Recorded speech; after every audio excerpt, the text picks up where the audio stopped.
There is a man in the Nag Hammadi library that nobody talks about. And the reason why will shake everything you think. You know about the soul. He did not receive a vision. He left his body, crossed every Archonic barrier, and came back with knowledge so dangerous it was buried for 17 centuries. His name is Allogenes the Stranger. And today we are breaking down every single layer of his ascent. Welcome to the channel that reads the forbidden text so you never have to take anyone else's word for it. Subscribe, and let's go. In 1945, an Egyptian farmer named Muhammad Ali al-Salman drove his mattock into the desert floor near the cliffs of Jabal Tarif and cracked open a sealed clay jar. What spilled out was not treasure in any conventional sense. It was 13 leather-bound codices carrying texts that the Roman Church had spent 15 centuries trying to erase. Among those codices, buried deep within what scholars would call the Nag Hammadi library, was a text so strange and so radical in its claims that even serious Gnostic researchers often pass it by without explanation. Its name was Allogenes, and Allogenes means the stranger, the one who does not belong, the one who came from somewhere else. Before we go any further, you need to understand what Gnostic texts actually are, because they are nothing like what you learned in any classroom or church. They are not theology. They are not arguing about doctrine or asking you to follow rules to earn a cosmic reward. Gnostic texts are maps. They are maps of inner territory, precise cartographies of what the soul encounters when it strips away the layers of material programming and begins to move through the actual architecture of reality. And the text of Allogenes is one of the most exact and destabilizing maps in the entire collection, because it does not describe the journey from the outside. It describes the journey from inside the living experience of a man who actually made it. The protagonist carries a name that is itself the first teaching. In ancient Greek, allos means other and genos means kind or race. He is the one of another kind. He does not belong to this world in the way that the systems of this world insist you belong to it. And if you have ever sat in the quiet dark with the pressing and inexplicable sense that something about your existence here does not add up, that you are wearing a life that was measured for someone else, then you understand more about Allogenes than most scholars who have published papers on him. The text opens with Allogenes receiving instruction from a luminous female figure named Youel. This is already unusual.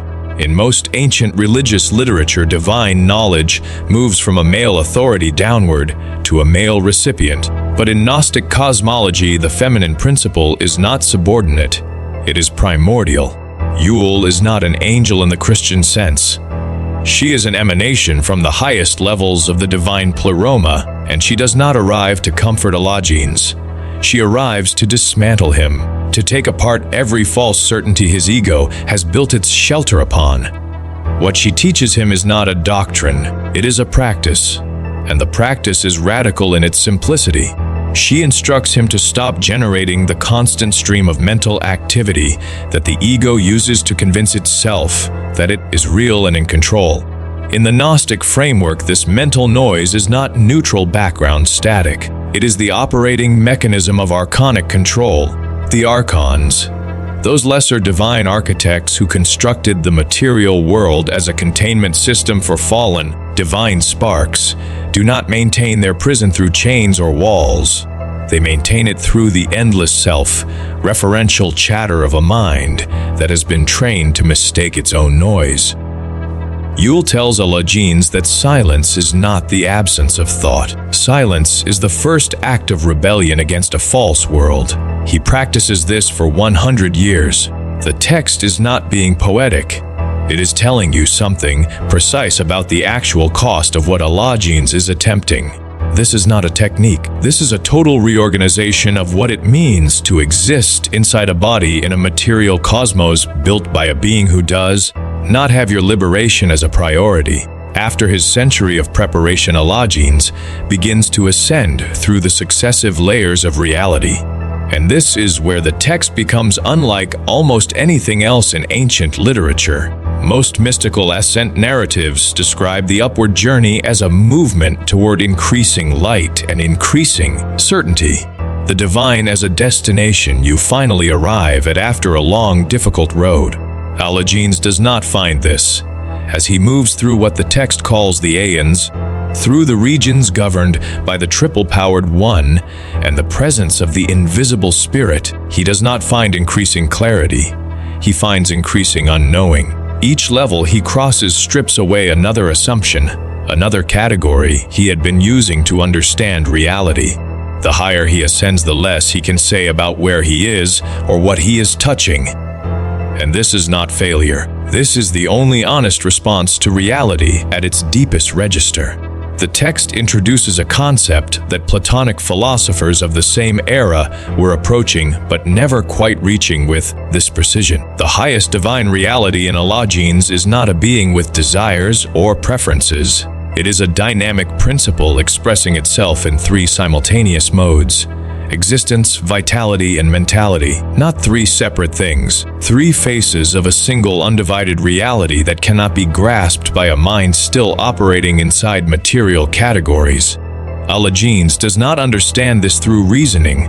He encounters it directly, and the encounter nearly destroys him. He is terrified, shaking on the edge of dissolution. And then a voice reaches him in the terror and delivers one of the most precise instructions in all of ancient literature. It tells him, do not seek to understand what is beyond. Do not reach for it as you would reach for a knowable object. Be still. Receive the knowing that arrives without seeking. This is not poetry. This is a technical instruction about how the deepest levels of reality can only be contacted when the cognitive, grasping mechanism, the one installed by the false creator, has been fully suspended. The Archonic system is not maintained by force. It is maintained by epistemology, by the way you have been trained to know things. The Demiurge did not give humanity a defective soul. He gave humanity a defective methodology. He taught you that reality is something external, something you reach toward, analyze, categorize, and name. And as long as you operate from inside that methodology, you will always be touching only the surfaces he constructed, never the substance that exists beneath and before them. What Allogenes discovers at the apex of his ascent is that the divine spark within him, the pneuma, the breath of the true God lodged inside him before the Demiurge sealed him in flesh, is not something he needs to find. It is something he needs to stop hiding from himself. Every institution, every religion, every authority that has ever instructed you to look upward and outward for divine truth was either deceived or deceiving. When Allogenes returns, and return is significant because not all mystics who reach this depth come back, he is given a specific command. Write it down, record everything, not for yourself but for those who will come after. Seal it, because the generation that will need this map most desperately has not yet arrived. A generation so enclosed within systems of constructed reality that the memory of what the soul actually is will have become almost completely inaccessible. Write it down and trust that they will find it. Allogenes was sealed in a jar and buried in a cliff face. It survived the burning of libraries, the execution of those who carried its ideas, and the systematic destruction of every text that threatened the monopoly of institutional religion over the human experience of the divine. It survived because truth has a specific and stubborn property. It endures not because powerful people protect it, but because ordinary people in moments of quiet courage choose to carry it forward into darkness and trust that someone will eventually dig it up. That Egyptian farmer in 1945 almost burned the codices to heat his home that winter. And yet here we are, reading Allogenes the Stranger, the one who does not belong. You may already know what that feels like from the inside. If something in this text reached you, if what Allogenes experienced felt less like ancient mythology and more like a map of something you have already half remembered, then this channel exists for you. We are going through every Nag Hammadi codex, every forbidden gospel, every Gnostic system that institutional history tried to make disappear. Not as an academic exercise, as a map for people who already suspect the territory is larger than what they were shown. Subscribe and stay with us because the texts ahead go even deeper than this one did.